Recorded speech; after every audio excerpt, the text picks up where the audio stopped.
Hola jóvenes, soy Jacqueline Castellón, una de sus profesoras que les estará impartiendo el curso de oftalmología en este segundo semestre.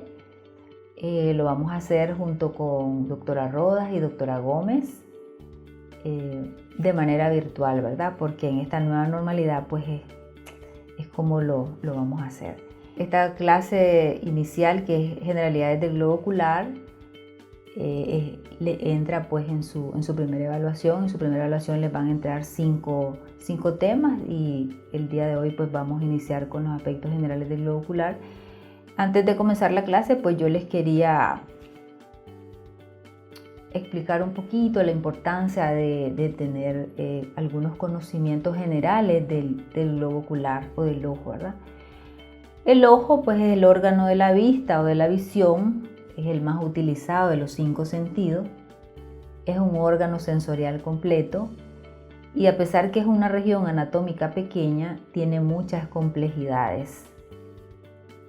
El ojo es un órgano diana de manifestaciones de enfermedades de todo el cuerpo. Por ejemplo, enfermedades autoinmunes, muchas veces la sintomatología inicia en el globo ocular. Y por eso es que nosotros como oftalmólogos, pues tenemos, en primer lugar somos médicos, ¿verdad? Y tenemos que saber de que hay enfermedades sistémicas que nos pueden afectar el ojo. Entonces tenemos que ver al paciente como un todo, ¿verdad? Que además del ojo tiene otros órganos. Igual enfermedades como la diabetes, la hipertensión arterial, pueden ocasionarnos pues patologías en el globo ocular. Y comenzaríamos pues con la primera clase del día de hoy, que son los aspectos generales del globo ocular.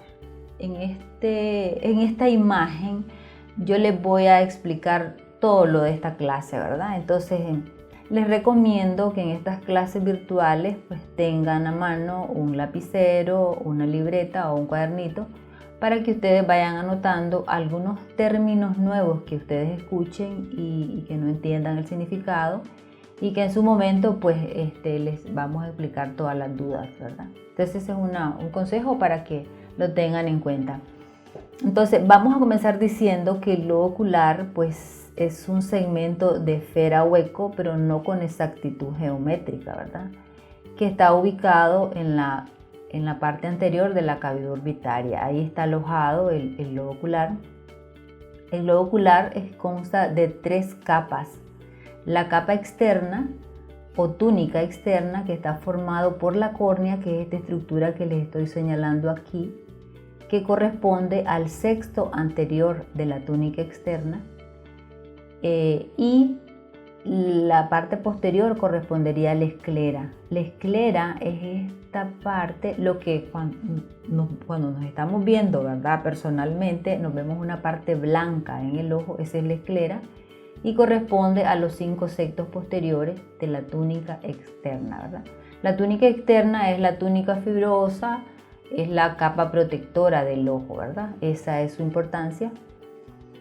Entre la córnea y la esclera, la córnea pues es un tejido transparente. Ustedes van a tener una clase de cada una de estas partes que yo les estoy mencionando ahorita. Entonces ahorita solo son generalidades. Entre la córnea y la esclera está una zona aquí que se llama limbo. El limbo es la zona de transición entre la córnea y la esclera. ¿Cuál es la importancia del limbo? Ahí están las células madres, que son células que se están renovando constantemente, ¿verdad?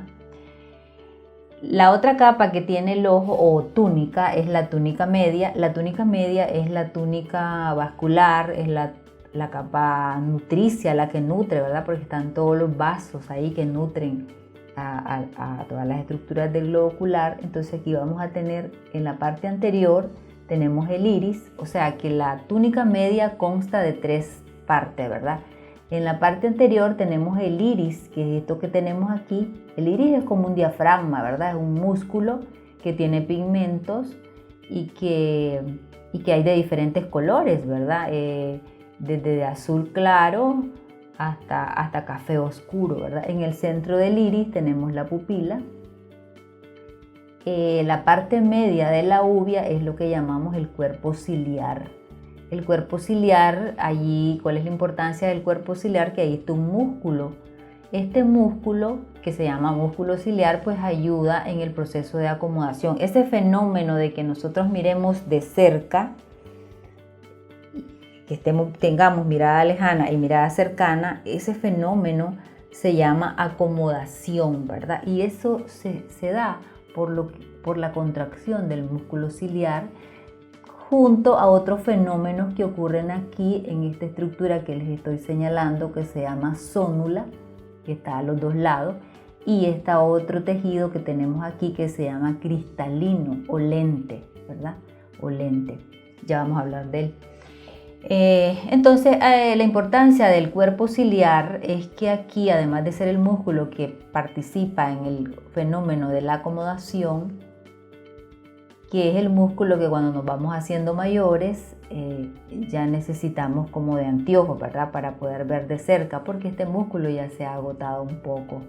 Y la otra importancia del cuerpo ciliar es que aquí, donde miran ustedes estos procesitos que están aquí, eso se llaman procesos ciliares, y ahí se produce el humor acuoso. El humor acuoso, que es un líquido, ¿verdad? Uno de los medios transparentes del ojo, que cuando vean la clase de glaucoma, pues van a ver ustedes la importancia de conocer esta producción del humor acuoso y su drenaje, ¿verdad? Y también van a tener una clase de humor acuoso. Y la parte posterior, esta sería la parte media de la uvea, el cuerpo ciliar, y la parte posterior es la coroide. La coroide va desde aquí, ¿verdad? Donde les estoy señalando hasta, va haciendo límite, ¿verdad? Con la cara interna de la esclera y llega hasta aquí, hasta este conducto que da paso al nervio óptico. Coroides, ¿por qué se llama coroide? Porque la coroides tiene similitud con el corión de la placenta y hay muchos vasos, por eso se llama la membrana nutricia, ¿verdad? A la túnica media que se llama uvea.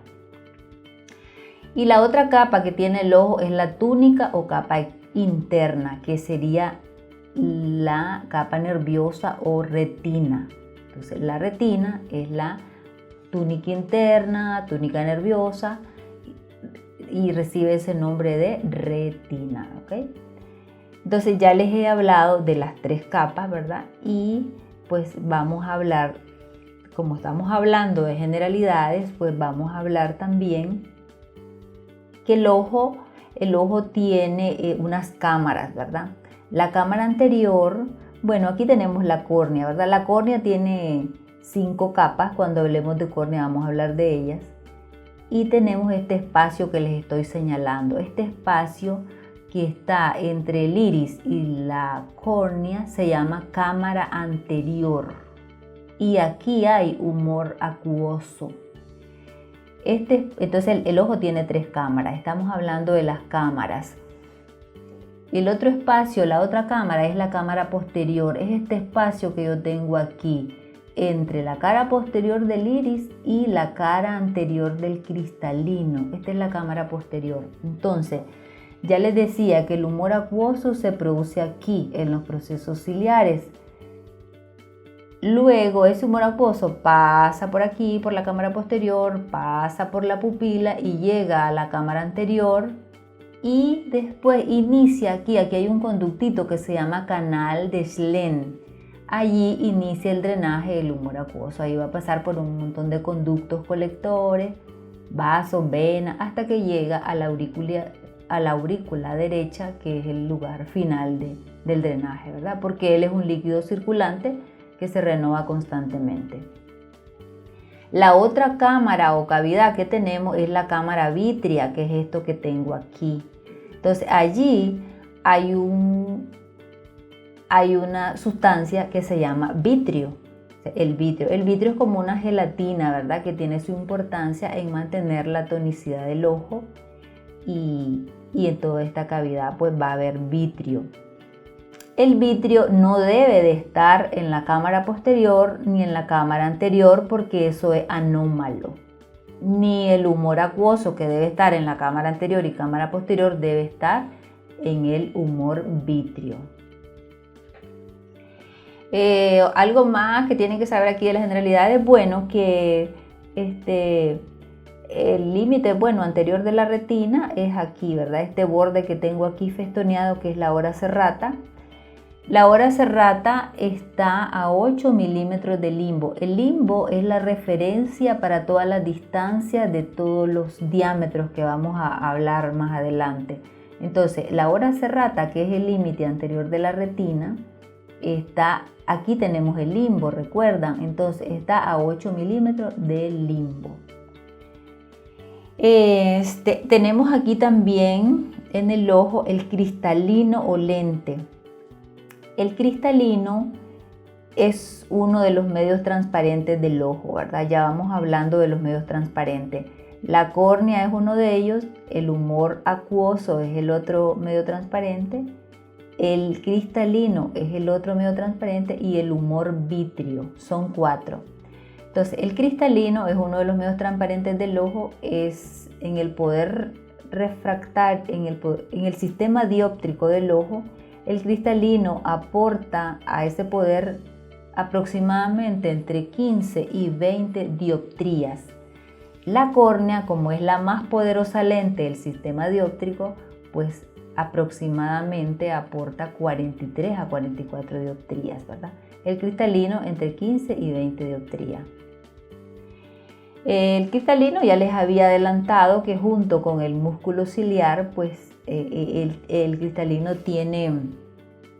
es el que nos sirve para enfocar las imágenes, ¿verdad? Porque varía su curvatura, ¿verdad?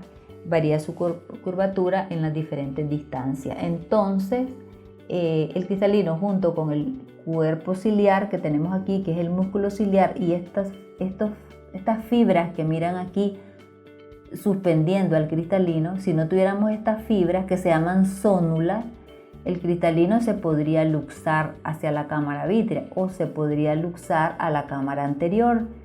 Entonces este cristalino está agarradito por las zónulas. Entonces, tanto el músculo ciliar como la zónula y el cristalino pues son los que tienen que ver en ese fenómeno que les decía de la acomodación, el hecho de mirar de cerca.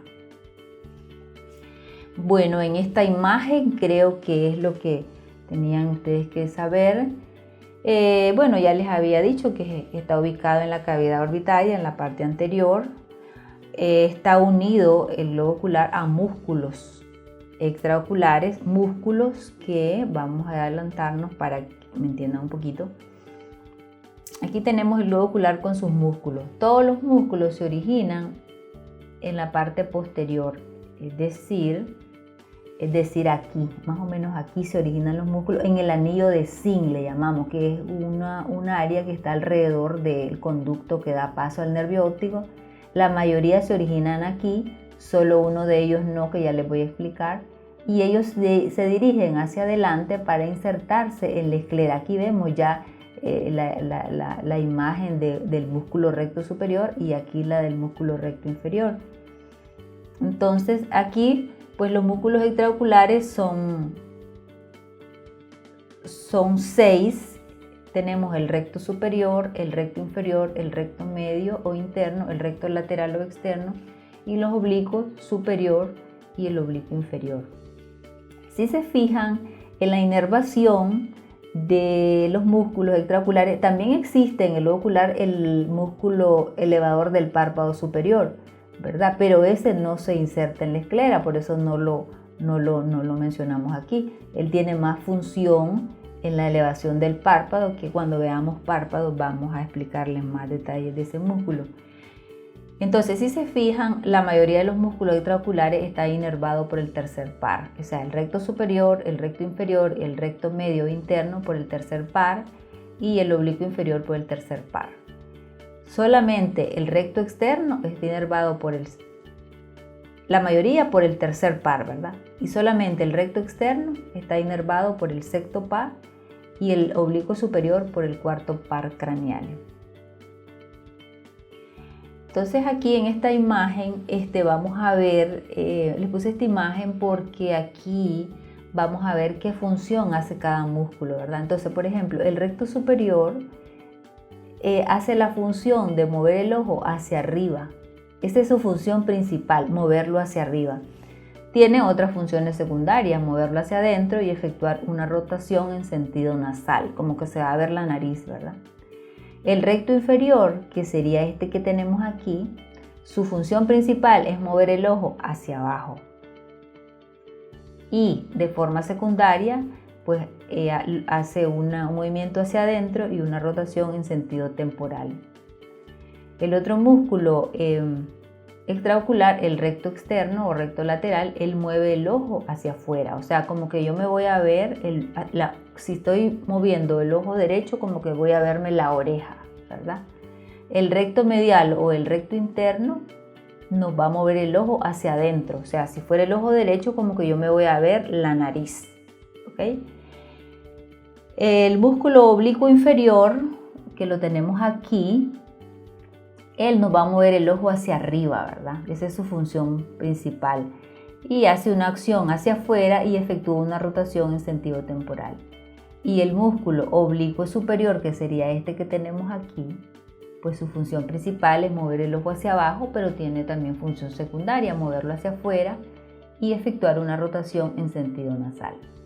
Entonces aquí lo importante es que sepan ustedes quién inerva cada músculo. Ya dijimos que la mayoría están inervados por el tercer par craneal, excepto el recto lateral, que está inervado por el sexto, y el oblicuo superior, que está inervado por el cuarto par craneal. Es decir, que si yo tengo una parálisis de uno de esos nervios que me inervan uno de estos músculos, entonces yo voy a tener limitación en la acción que hace ese músculo. Un ejemplo, si yo tuviera una parálisis del recto lateral, si yo tuviera una parálisis del sexto par craneal, entonces yo no voy a poder mover, si fuera el ojo derecho, mi ojo hacia la parte de afuera, ¿verdad? Eso como para irles ilustrando un poquito, ¿verdad? En esta imagen, pues aquí vamos a ver siempre los músculos. Aquí tenemos el elevador que les decía del párpado superior, que es este que va encima del oblicuo superior. Aquí tenemos el oblicuo superior. Esta distancia que miran aquí es la distancia que tiene cada músculo del limbo. O sea, esto es importante para nosotros los oftalmólogos que operamos, es importante saber, porque si no sabemos a qué distancia está a la hora de una cirugía de pterigion, por ejemplo, si no me sé bien la distancia, yo lo puedo cortar accidentalmente, ¿verdad? Entonces esto solamente para que, ¿por qué están estos numeritos aquí? Es la distancia que está a cada músculo del limbo esclerocorneal, que es la línea de transición entre la córnea y la esclera. Bueno, el globo ocular pues tiene ejes, ¿verdad? Un diámetro anteroposterior. El diámetro anteroposterior del ojo es aproximadamente entre 22 y 27, como promedio 24 milímetros, o sea que si es un ojo bastante grande, como sucede en los pacientes miopes, pues este ojito puede medir 25, 26, hasta 27. Y si es un ojo pequeño, pues puede tener un diámetro anteroposterior de 22 milímetros. El ecuador, pues vamos a poner la siguiente lámina para que me entiendan un poquito. Aquí, el ecuador es como que yo parta el ojo en dos partes iguales, ¿verdad? Pase una línea imaginaria en la mitad del globo ocular y esto se llama ecuador. ¿Y a qué distancia está del limbo? A 16 milímetros. Entonces también tenemos algo que se llama polo posterior. El polo posterior es que yo trace una línea desde la córnea en el centro de la pupila y va aquí hasta llegar aquí a la parte posterior donde está la mácula, y esa distancia es de 32 milímetros, ¿verdad? Para que no se los olvide. El diámetro AP anteroposterior es de 24 milímetros, pero el polo posterior está a 32 milímetros. Recuerden que hemos dividido el globo en dos mitades, que es donde está el ecuador, ¿verdad? Bueno, ya les explicaba que la ora serrata es el límite anterior de la retina y que está a 8 milímetros del limbo. Aquí solamente en esta imagen es para que vean lo que ya les expliqué, ¿verdad? Todas las estructuras que están, todos los tejidos que tenemos en el globo ocular, que van a tener una clase de cada uno de ellos. Esta imagen que ven aquí es la retina, que tiene 10 capas y todo aquí como se se hace sinapsis, ¿verdad? Una capa con la otra, pero eso vamos en retina. Este es como que veamos el globo ocular de frente, ¿verdad? Entonces vemos el globo ocular de frente, aquí tengo la córnea transparente, esta línea es el limbo, y todo lo que está hacia atrás pues es la esclera, ¿verdad? Que forma los 5 sextos posteriores. Tenemos aquí la distancia que está del recto superior, la distancia que está del limbo a la esclera, el recto inferior, la distancia que está el recto medio y la distancia que está el recto externo. Aquí es una imagen que ustedes están viendo el ojo por la parte de atrás y van a ver pues aquí tenemos el corte del recto superior, el recto interno, el recto externo y el recto interno. Y aquí los oblicuos, el oblicuo superior y el oblicuo inferior. Si se fijan, aquí hay unos orificios, ¿verdad? Recuerden algo, van a estar escuchando de aberturas y orificios. Abertura es algo más grande. Esta es una abertura. Esta es la abertura por donde está el conducto que da paso al nervio óptico. Y en la lámina anterior, esta sería una abertura donde está la córnea transparente. Entonces, cuando hablamos de orificios, es por donde pasan venas, vasos, arterias, ¿verdad? Algo más pequeño. Entonces, por ejemplo, aquí vemos la esclera en la parte posterior, aquí vemos este montón de orificios, ¿verdad? Entonces, aquí tenemos estos orificios posteriores. Aquí, estos puntitos que ven aquí son vasos, o sea, venas y arterias cortas posteriores que entran por aquí y ellas se van a dirigir a todo el sistema que está en la coroides, el sistema arterial, ¿verdad? Tenemos estas dos que están aquí más grandes, que estas son las venas y arterias largas posteriores, que son 2. Si se imaginan el reloj, estaría una a las 9 y otra a las 3, ¿verdad? Y ellas se dirigen hacia adelante para ir a formar allá adelante un círculo arterial que va a irrigar todo el sistema, ¿verdad? En el ojo. Y aquí tenemos en estos orificios las venas vorticosas, ¿verdad? Que pertenecen al sistema venoso de la coroide. Entonces tenemos 2 superiores, 2 venas vorticosas superiores y 2 venas vorticosas inferiores. Bueno, todo esto ya lo hablamos. El ojo, si lo dividimos en 2 mitades, tenemos el polo anterior y el polo posterior. En el polo anterior, pues tendríamos hasta aquí, ¿verdad? Todas estas estructuras, miraríamos la córnea, la cámara anterior, el iris, la pupila, el cristalino, nada más. El cuerpo ciliar no lo podemos ver solamente con imágenes, ¿verdad? Y hasta aquí. Ya esto sería todo lo del segmento posterior, que ya tendríamos a la coroides y tendríamos pues la cámara vítrea y la retina. Aquí, bueno, esto ya se los expliqué. Aquí pues las capas principales del globo ocular, ¿verdad? Que ya les expliqué. La capa externa, que ya está más explicadito porque yo se los expliqué en la imagen. Aquí en esta imagen solamente es para verles para que vean las capas, ¿verdad? Cómo están unidas entre sí, ¿verdad? Y cómo limitan, ¿verdad? Si se fijan, aquí tenemos la esclera, ¿verdad? Que recuerden que va desde aquí del limbo hasta aquí, al conducto que da paso al nervio óptico. Todas las capas van a tapizar el conducto que da paso al nervio óptico. Entonces, la esclera tiene una capa externa, que es la que estaría en contacto con los músculos, con la grasa orbitaria. Y la cara interna está en contacto íntimo con la cara externa de la coroide, que sería esta, ¿verdad? Entonces, si se fijan, la cara interna es cóncava y la cara externa de la coroide es convexa. Entonces, entre las dos existe este espacio se llama espacio supracoroideo o lámina fusca, y de allí pues pasan ligamentos, vasos, arterias, venas, pero en estados patológicos se puede llenar de líquido, ¿verdad? El líquido. Y si se fijan, aquí tenemos la cara interna de la coroide, va a estar en contacto con la cara externa de la retina, ¿verdad? Ellos se adosan sin llegarse a unir completamente, ¿verdad? Y aquí es como que yo hago un corte, ¿verdad? Yo corté la esclera y aquí están viendo la coroides, ¿verdad? Y les decía que se parece al corión de la placenta, por eso se llama coroides. Si se fijan, aquí están todas las arterias ciliares cortas posteriores que se van a dirigir hacia adelante. Y aquí tenemos las dos arterias largas posteriores que les decía que se dirigen hacia adelante. Va a dar una rama descendente, una rama ascendente y ellas se van a unir con las arterias ciliares anteriores y para formar este círculo arterial mayor del iris, ¿verdad? Que es el responsable de la irrigación del globo ocular. Todo esto lo van a ver mejor cuando vean uvea.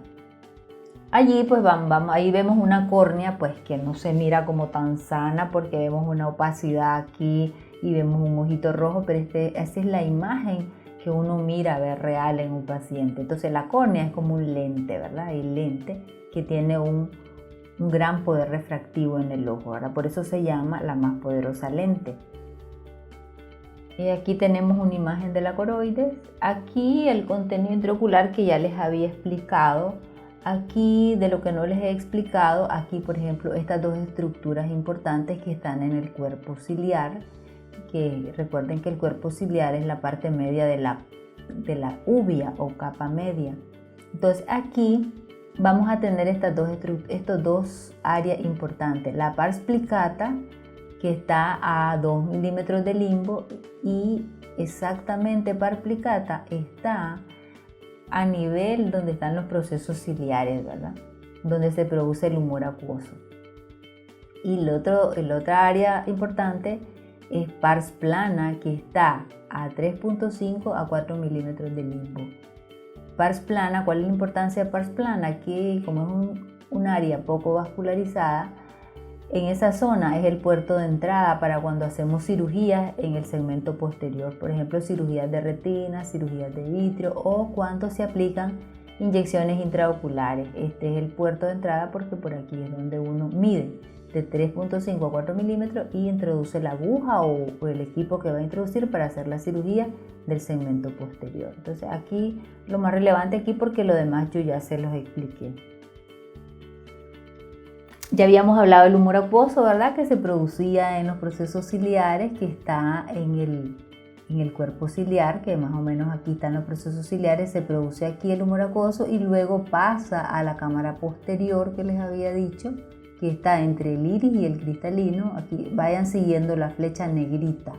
Entonces aquí va el humor acuoso, pasa por la pupila, aquí tengo la pupila, pasa a la cámara anterior, esta es la cámara anterior. La cámara anterior está limitado, ¿verdad? Por la córnea en la parte anterior y el iris en la parte posterior. Entonces aquí pasa el humor acuoso y va a llegar a este conducto que se llama conducto de Schlenk. Aquí hay un sistema de red trabecular que se llama malla trabecular y va a iniciar pues su recorrido por unos conductos colectores que hay allí hasta que hace su circulación al sistema y llega pues a la aurícula derecha. Aquí a este nivel, en este ángulo que se ve aquí, esto es lo que llamamos ángulo de la cámara anterior y allí además del canal de Schlenk, de la red trabecular, hay otras estructuras que las vamos a estudiar mejor cuando veamos humor acuoso y ángulo, ¿verdad? Aquí pues es un corte del globo ocular solo para que vean lo que ya hemos explicado, la córnea, el iris, la pupila, el cristalino. Este borde festoneado es la ora serrata que está, dijimos, a 8 milímetros de limbo. Aquí sería el cuerpo ciliar, esta parte aquí la coroide, la esclera en la parte externa y la cavidad vítrea, ¿verdad? Bueno. Aquí tenemos las capas de la retina. Las capas de la retina son 10 capas. Se las voy a decir rápidamente porque en la clase retina se les va a explicar mejor este esquema que ven aquí. El epitelio pigmentario retiniano es la capa más externa. La capa que sigue es la capa de los conos y los bastones o la capa de los fotorreceptores. Tenemos la membrana limitante externa y después tenemos la capa plexiforme externa, la capa nuclear externa, la capa nuclear plexiforme interna, nuclear interna, que no están aquí anotadas, pero en todo este tejido que se ve aquí, y estas conexiones que ven aquí, ahí están esas capas. Porque aquí, por ejemplo, en las plexiforme externa y plexiforme interna, es donde se dan las sinapsis, ¿verdad? La otra capa, la capa de células ganglionares, la capa de fibras nerviosas, que es la que forma el nervio óptico, ¿verdad?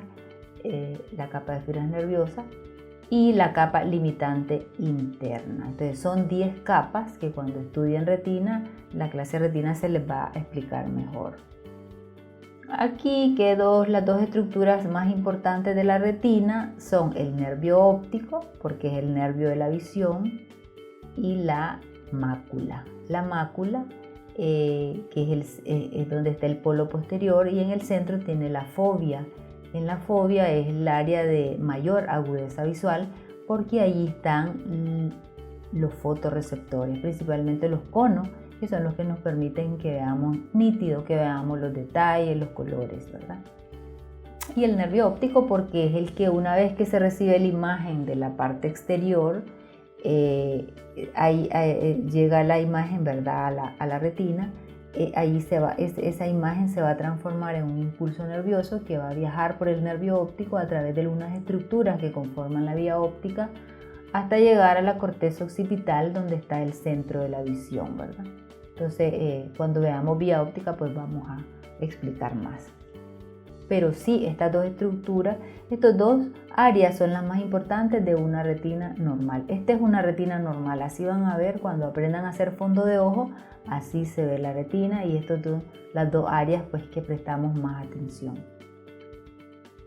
Aquí es un esquemita para que vean la mácula, ¿verdad? Porque la mácula tiene la foviola, la fobia, perifobia, ¿verdad? Pero este esquemita solo pues para que lo lean. Muchas gracias. Ya les había aconsejado tener a mano un lápiz, una libretita para que anoten todas las dudas que tengan en cada una de las clases que les vamos a impartir de forma virtual, para que el día de la reunión, pues también virtual, pues nos hagan las preguntas. Esta sería la clase de hoy. Muchas gracias.